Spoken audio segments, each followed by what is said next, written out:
Hello guys, this is Rich TV and welcome back to my channel. At before we start the devotional guys, I would like to shout out the following person our channel na nagpunta rito at join sa devotional. Shout out to God bless to John Way Abiden, Clarice Silado, Yans TV, Michael Aburita, Pinbert Tolpo, Connie Vlog, Heart Ponsalan, SSC TV of Korea, Ken Mondero, French and Dog, Ben Lawrence Chonko, Goldie Last, Bon Anthony Balmorian, Yopa Coteco, and shout out to Andalin Padaranga, shoutout na rin sa mga hindi nakisabay na manood sa devotional but still napunta pa rin dito para manood at makinig sa devotional. God bless us all guys.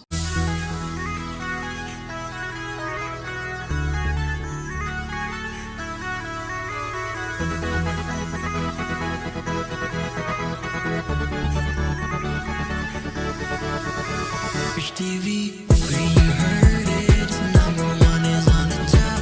Good advice is they'll never stop. Rich TV, where you heard it, number one is on the top. Good advice is they'll never stop. So guys, isang araw na lang at matatapos na naman ang buwang to, no? At of course, we really need to have preparation in order to welcome the new month, the new coming month of June.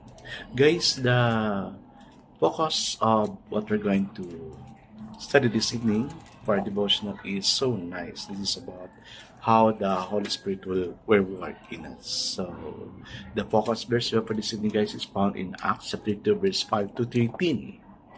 And still, guys, I'm using the devotional study Bible because the words used is so simplified na maintindihan talaga natin. Okay, the word of the Lord in Acts chapter 2, verse 5 to 13 says, Now they were staying in Jerusalem, God-fearing Jews from every nation under heaven. When they heard this sound, a crowd came together in bewilderment, because each one heard them speaking in his own language. Utterly amazed, they asked, Are not all of these who are speaking in Galileans? Then how is it that each of us hears them in his own native language? Parthians, Medes, and Elamites, and residents of Mesopotamia, Judea and Cappadocia, Pontus and Asia, Phrygia and Pamphylia, Egypt, and a part of Libya near Cyrene, visitors from Rome, both Jews and converts to Judaism, Cretans and Arabs. We hear them declaring the wonder of God in our own tongues. Amazed and perplexed, they asked one another, What does this mean? Some, however, made fun of them and said they had too much wine. Amen and amen. Okay guys, let's not pray. Yes, Father God, the impression of others is that we drank too much wine this way because they cannot understand and we speak different language. Lord, imagine there God different languages in different areas of the world, Lord God, as mentioned in the Bible, and part of it is Asia. Father God, even as the indwelling of the Holy Spirit is set today, we pray to God that may you indwell your Holy Spirit in us, O God, leading us, O God, to you, O Lord God, na mapalapit kami sa iyo. Thank you for the indwelling of the Holy Spirit. Thank you to God that though kukunti lang kami dito, O God, but yet your word says when two or three are gathered in your name, you are in our midst. Lord, thank you, we praise you, we bless you. In Jesus' name we pray. Amen and amen. The focus verse for this evening, guys, is found in Acts 2, verse 12. It says, They were all amazed and perplexed, saying to one another, Whatever could this mean? So the title of our devotion for this evening, guys, is Pentecost is everyday. Yes, dapat everyday siya. That's according on how the Holy Spirit will work in us. Okay. Something very special happened at Pentecost. I remember when I was in Europe, no? Sineselebrate talaga nila ang Pentecost Day. No? Okay. Can it be our experience today? Yes, I have experienced it before and hoping I could experience it again. How can we be prepared? Of course, you have to prepare ourselves doing these things, devotional, nagbabasa ng Bible, meditate, and of course praying that we may become closer to God. How could the Holy Spirit be around you if you're not preparing yourself, your relationship with God? Gaya lang yan ng magjowa or na mag-asawa or family. That is also our relationship na gagawin natin para kay Lord. There are two questions to be answered. One, have we responded to the gospel of Jesus Christ, turned our life completely over to Him, and responded to His call to be totally His person? Yes, dapat, no? Kaya lang minsan ang nangyayari is, yes, we believe in God, but yet tayo pa rin yung nagiging God sa sarili natin. Tayo pa rin yung masusunod instead na si God na yung masusunod. Second question, has life in all its problem and potentials brought us to realization of our own inadequacy to live the Christian life of our own strength?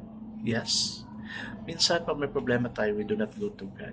We solve our own problem. Yes, we pray, but yet still, we're not giving it all to God. We are still the ones solving our own problem. Ang gusto ni Lord is, kung magbigay tayo, bigyan na lang natin sa Kanya. Di ba? Let's give it all to God. And in every problem, God would really need a solution. If we can answer both of these questions with a yes, Pentecost can happen to us today.